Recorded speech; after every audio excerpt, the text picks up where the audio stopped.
Estamos en Cafarnaún, en el pueblo de Jesús, donde vivió Jesús en su vida pública. Y desde aquí vamos a ir comentando el Evangelio de hoy, el Evangelio según San Marcos.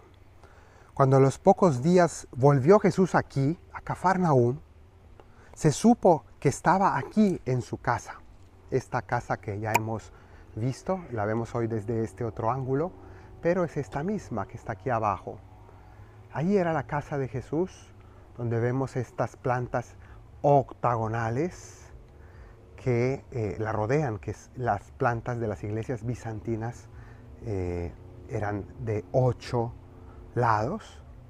Y pues aquí era donde Jesús vivía, en la casa de Pedro.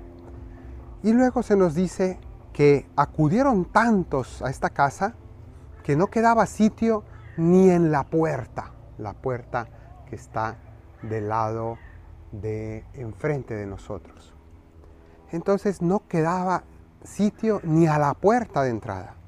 Entonces Jesús les proponía la palabra. ¿Qué significa esto? Primera cosa, la casa donde vive Jesús, casa de Pedro, donde vive Jesús, donde se reúne la gente y donde Jesús proclama la palabra. Este era un lugar de predicación. Dijimos que ya no era en la sinagoga, sino aquí. El lugar donde Jesús les proclama la palabra. En la iglesia, la casa de Pedro, que es casa de Jesús. Esa es la iglesia, donde Jesús predica la palabra, esa casa que está llena, ¿no? Y que Jesús propone aquí la palabra. Bueno, pero no se queda allí esto, sino que no había lugar, y entonces llegaron 4 llevando un paralítico.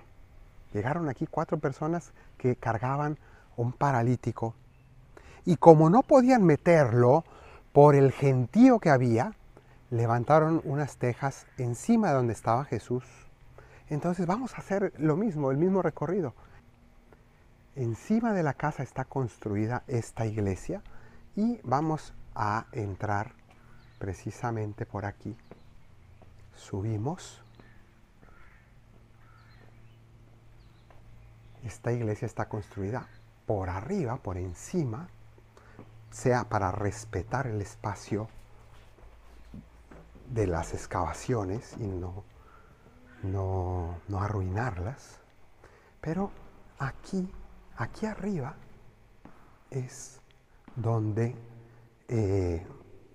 subieron estos 4 hombres trayendo la camilla, y aquí podemos tener un ángulo de visión parecido a lo que ellos podían ver.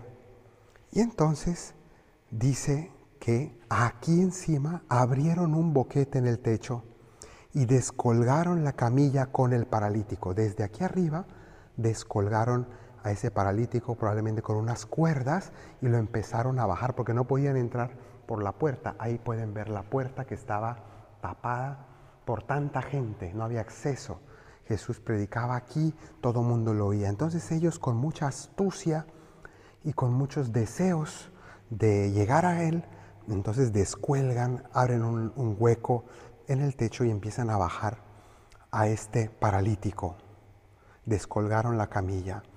Y nos dice aquí precisamente que en este lugar, aquí parado Jesús en esta casa, dice, viendo Jesús la fe de ellos, le dijo al paralítico: hijo, tus pecados te quedan perdonados. Detengámonos un poco aquí, porque esto es muy interesante lo que nos acaba de decir la Escritura. Jesús, viendo la fe de ellos, le dice al paralítico: hijo, tus pecados te son perdonados. Aquí hay muchas cosas juntas. Primero, nos dice que Jesús no vio la fe del paralítico. El paralítico no hizo nada, este hombre estaba paralizado. Entonces el paralítico ni caminó, ni vino, ni pidió venir. Ese hombre estaba completamente paralizado, como vegetal. Y entonces lo traen estos hombres que lo quieren mucho. ¿Y qué es lo más bello que puede hacer alguien que te quiere? Llevarte a Cristo. Y lo cargan, lo atraen, y no solo lo acercan, sino que hacen el esfuerzo de subirse a este techo aquí donde estamos, y desde aquí arriba bajarlo, descolgarlo aquí. delante de Cristo con tal de acercarlo a Cristo, hacen lo imposible. Pero dice aquí Jesús, no, Jesús viendo la fe del paralítico, ¿no? Porque el paralítico no hizo nada. Jesús viendo la fe de ellos, le dijo al paralítico, tus pecados te son perdonados.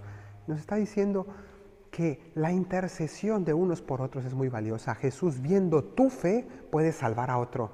Jesús viendo tu fe puede perdonar a otros. Así es. Y es lo que ocurrió aquí. Jesús viendo la fe de ellos, le dijo al paralítico, tus pecados te quedan perdonados. Tú puedes acercar a paralíticos, a personas que no hacen nada por acercarse a Cristo, que están deprimidos, que no tienen fe, que tal vez no saben qué más hacer con su vida. A esas personas tú las puedes acercar al Señor y tú los puedes llevar a Cristo haciendo maromas y todo tipo de hazañas con tal de llevarlos a Él. Y entonces así ocurrió, lo acercaron a Cristo y Él, viendo la fe de ellos, de los amigos, le dijo al paralítico, tus pecados quedan perdonados. Pero hay otro elemento.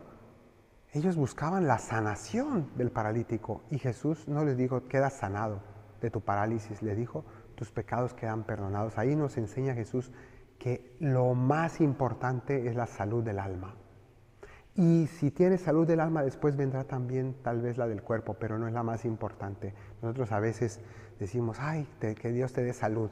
Sí, pero salud sobre todo del alma en primer lugar. Después le dio la del cuerpo. El Evangelio continúa y nos dice que también lo sanó del cuerpo, pero primero del alma.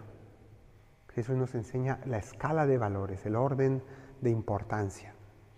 Y entonces vamos a dejar ahí el comentario del Evangelio. Después vienen esas críticas de los fariseos y todo lo demás, pero vamos a quedarnos aquí.